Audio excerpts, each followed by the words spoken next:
بسم اللہ الرحمن الرحیم۔ آج ہم گفتگو کریں گے شہر اشوب کے مختصر تعارف کے حوالے سے۔ شہر اشوب ایک شعری صنف ہے۔ یہ وہ نظم ہے جس میں کسی شہر کے پرآشوب حالات درد مندی کے ساتھ بیان کیے جائیں۔ سید مسعود حسن رضوی ادیب شہر اشوب کے بارے میں لکھتے ہیں کہ یہ ایک ایسی صنف نظم ہے جس میں مختلف طبقوں اور پیشوں سے تعلق رکھنے والے لڑکوں کے حسن و جمال اور دلکش اداؤں کا بیان ہو۔ اس کے علاوہ وہ شہر اشوب کی 3 قسمیں بتاتے ہیں۔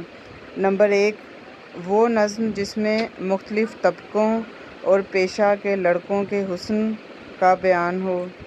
نمبر 2، ایسی نظم جس میں مختلف طبقوں اور پیشہ وروں کا ذکر ہمدردی کے رنگ میں یا تضحیک کے انداز میں کیا گیا ہو۔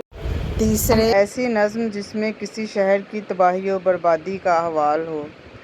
تو شہر اشوب یعنی ایک اس طرح کی نظم ہے جس میں 2 شرائط کا ہونا ضروری ہے۔ نمبر 1، اس میں کسی شہر اور پیشہ ور کا ذکر ہوتا ہے۔ دوسرے، اس نظم میں اقتصادی بے چینی یا کسی حادثہ کی وجہ سے سیاسی و مجلسی پریشانی کا ذکر ہو۔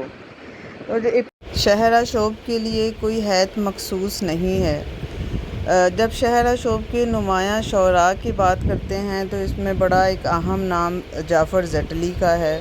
ان کا معروف شہر اشوب نوکری نامہ کے نام سے ہے، جس میں نوکری نہ ملنے کی اذیت اور معاشی پریشانیوں کا تذکرہ ہے۔ ساتھ ہی امرائے سلطنت کو بھی طعن و تاریض کا نشانہ بنایا گیا ہے اس شہر اشوب میں۔ اس کے علاوہ شاہ حاتم کا نام نمایاں ہے اور ان کا شہر اشوب 12 صدی بڑا معروف ہے۔ اس کے علاوہ سودا کا شہر اشوب تضحیک روزگار بڑا ایک معروف شہر اشوب ہے۔ اس میں گھوڑے کو علامت کے طور پر پیش کیا گیا ہے، جس کے ذریعے اخلاقی گراوٹ اور مغلیہ حکومت کی پستی اور فوجی نظام کی ابتری کو پیش کیا گیا ہے۔ اس کے علاوہ میر تقی میر، شاکر ناجی، نذیر اکبر آبادی، داغ اور شفیق اورنگ آبادی نے بھی شہر اشوب تحریر کیے۔ بے حد شکریہ۔